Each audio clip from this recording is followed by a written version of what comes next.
Let's talk more Wildcat football. Yeah, why not? No better way to do that than to hear from the head coach. Laney and I actually had a chance to sit down with Chris Klieman in Manhattan just a few days ago. Let's go ahead and roll the tape on that interview.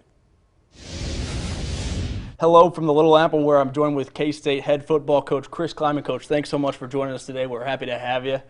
Appreciate you guys coming to Manhattan and spending some time with us. Absolutely. I'm a K-Stater myself, so I always love getting back to the Little Apple. It's always a good time for me. Brings back some good memories for sure. You've got obviously some high hopes for this season coming up. I wanted to ask you a few questions. Everyone's talking about Adrian Martinez because he's the quarterback. He's also new, and he's also played a lot of college football. You said earlier in the week that he was feeling comfortable with this offense. What does that mean, and how comfortable is he, I guess? Well, he's getting more and more comfortable every day, and you're right, he's played a lot of football games. I think it's close to 50 football games he's played, but he arrived here in January, and we didn't have spring ball with him, and so he was just learning in the classroom, so to speak, and then through the summer, through our fall camp, just the amount of repetitions he's received, the amount of time spent with the wide receivers and running backs with timing and building that bond. He's feeling better and better every day as far as our comfort level in our system. Obviously, the other guy everybody's talking about is Deuce Vaughn. I've heard you say it a number of times that you got to get creative in finding ways to get him the football. What does that look like practically when you say getting creative and getting him the ball? Well, you know, he was not really an enigma last year, but people weren't sure of who this kid really was.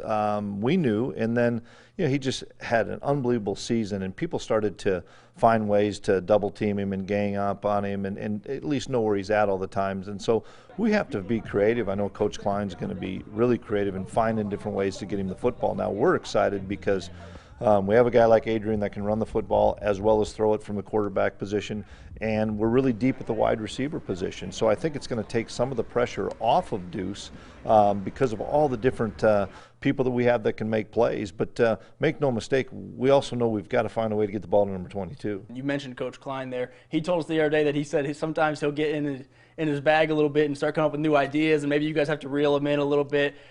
Is that always better to kind of have to reel him in rather than kick him in the butt and get him going, I guess? No, I just love the different thoughts and creativeness that offensive staff is coming up with because of the Malik Knowles and Phillip Brooks and Cade Warners and Adrian and I mean, we have so many different players that we have to make sure that we have different things on the call card to make sure that we can spread this ball around a little bit so that people can't say, hey, we're just going to stop Deuce Vaughn and you can stop Kansas State. And we feel better about that this year as far as the experience we have at wide receiver and experience we have obviously at quarterback and at running back. Mm-hmm. And I want to ask about the offensive line. You guys lost three really big pieces of that O-line from last year, obviously. How confident are you in this group that they'll be able to protect guys like Martinez? Yeah, we're deeper in the offensive line. We lost three exceptional players that all had gotten into camp at professional football. We get Taylor Portier back, and TP's a terrific football player that missed all of last year, and so we're excited about getting him. So we actually gain a starter back,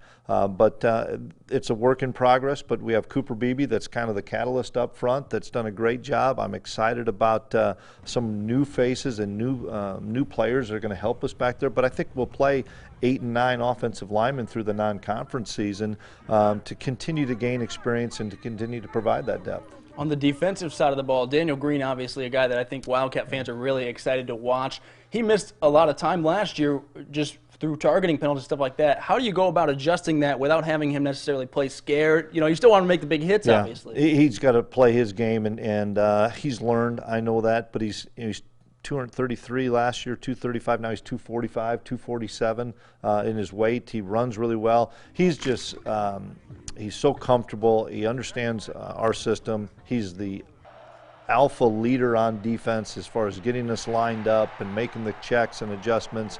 I'm excited because he's going to have a terrific year for us. Yeah, and we see videos on Twitter of we saw Hayden Gillum talking about his mustache. We had Brandon Plattner talking about the mullet the other day. How important, you laugh about it, but how important is stuff like that just for keeping it light? There's a lot of work to be done, but you got to have some fun. No, we have to have some fun, and those two guys especially keep it light every day between Randon and his great mullet and the unbelievable mustache that that Gilly has. It's first class. But, you know, we had a jugs competition with some young O linemen, young D linemen catching jugs off of a punt machine, just, you know, having fun things because, you know, it's a marathon, not a sprint in a football season. And it's a good 5-month grind. And we have a great locker room with kids that really love to be around each other. We're competitive, but in the same vein, those guys know that we're all lining up on Saturday for K-State, and we're excited about getting the season kicked off. I'll ask the one that everyone really wants to know. You're not going to copy Brandon with the mullet or Hayden with the mustache? Well, I couldn't do the mullet for sure, no, I don't think I'd do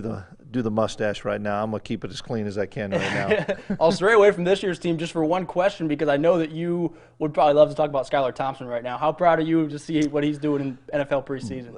It doesn't surprise me. I've been around him for 3 years. The competitor he is. He's got a chip on his shoulder every day, and get a chance to either see highlights or I watched the one game where he got to play most of it. It's what I've seen, and the stage is not going to be too big for Skylar. I'm excited about. He knows it's a process, and hopefully he'll get an opportunity to continue to climb that depth chart. It's a great experience and great opportunity for him to be in Miami because I think it's the right fit. Absolutely, Coach. Well, hey, that's all we got for you. We certainly appreciate you joining us. We'll be rooting for you this Saturday against South Dakota. Appreciate it. Well, let's keep the conversation going, shall we? Yeah, why not? First of all, we got to just say thanks real quick to Coach Klieman for joining us for that interview. Obviously, he's a busy guy this time of year, so we appreciate him taking the time and chatting it up with us, and should be a fun one against South Dakota. Yeah, all these athletes, they have school right now, they have practice, and they still somehow find 30 minutes to hang out with us or longer to talk to us. That's right. I didn't ask him too many questions, and of course, I did hit him with the big one about the mullet and the mustache. Were you shocked that he isn't going to be? I completely shocked. He could probably grow a mustache in 2 days. Maybe if I offered to do it with him, we could both do the mullet and mustache. Then that would have convinced him. Shoot him an email or something. I will do that.